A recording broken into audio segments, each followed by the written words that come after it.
Vande Mataram foundation Telangana రాష్ట్ర ప్రభుత్వ పరిధిలో నడుస్తున్న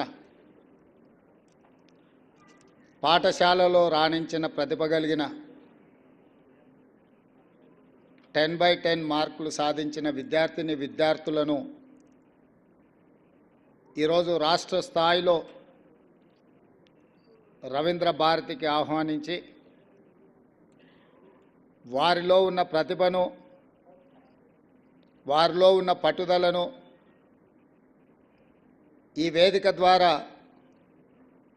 లక్షలాది మంది విద్యార్థులకు ఒక స్ఫూర్తినివ్వాలన్న ఆలోచనతో ప్రభుత్వ పాఠశాలల్లో ఉన్న విద్యార్థులు రాణించగలరు అని చెప్పడానికి కార్యక్రమాన్ని ఏర్పాటు చేసి ఈ కార్యక్రమంలో మా విద్యాశాఖ అధికారులతో పాటు ఎమ్మెల్సీ రఘోత్తమ్ రెడ్డి గారు, వేం నరేందర్ రెడ్డి గారు, మాజీ అడ్వకేట్ జనరల్ ప్రకాష్ రెడ్డి గారు,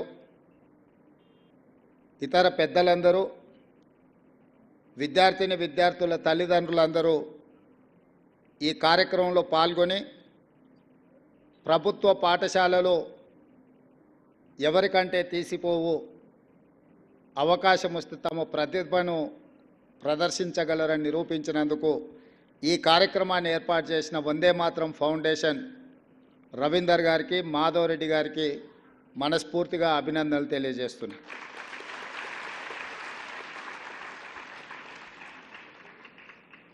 వాస్తవంగా ఇలాంటి కార్యక్రమాలను రాష్ట్ర ప్రభుత్వ పరంగానే అధికారికంగా నిర్వహిస్తే బాగుండేది. కానీ ప్రభుత్వం చేయాల్సిన బాధ్యతను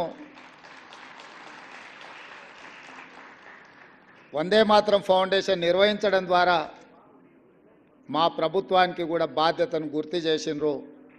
ఇది ఒక మంచి కార్యక్రమం అని చెప్పి నేను ఈ సందర్భంగా తెలియజేయదలుచుకున్నాను. మిత్రులారా, మీ తల్లిదండ్రులు కష్టపడి, మీ తల్లిదండ్రులు మీ మీద ఎన్నో ఆలోచనలు పెట్టుకొని మిమ్మల్ని ప్రభుత్వ పాఠశాలలకు పంపించిండ్రు అని అంటే ఆర్థికంగా వాళ్ళు బలహీనంగా ఉండడమో లేదా గ్రామాలలోనే లేదా ప్రభుత్వ పాఠశాలలో చదివించాలనే పట్టుదలను నాకు తెలీదు. ఏది ఏమైనా ప్రైవేట్ పాఠశాలలతో పోటీపడి ప్రభుత్వ పాఠశాలలో చదువుకుంటున్న మీరు ఈ రకంగా రాణించడం ఇది ప్రభుత్వానికే గర్వకారణము.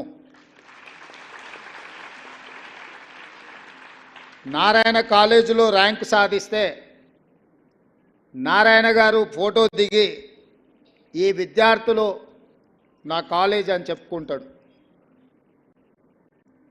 ప్రభుత్వ పాఠశాలలో మీరు ఈరోజు రాష్ట్ర స్థాయిలో రాణించి ప్రతిభను చాటితే ఈ ప్రభుత్వం నాది, నా ప్రభుత్వంలో చదువుకున్న విద్యార్థులు మీరు రాణించిందంటే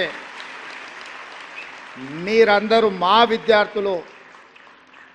నారాయణ, చైతన్య లాంటి ప్రైవేట్ కార్పొరేట్ పాఠశాలలతో కాలేజీలతో మా విద్యార్థులు కూడా పోటీ పడగలుగుతున్నారు అని అంటే అది మా గౌరవానికి గుర్తింపు.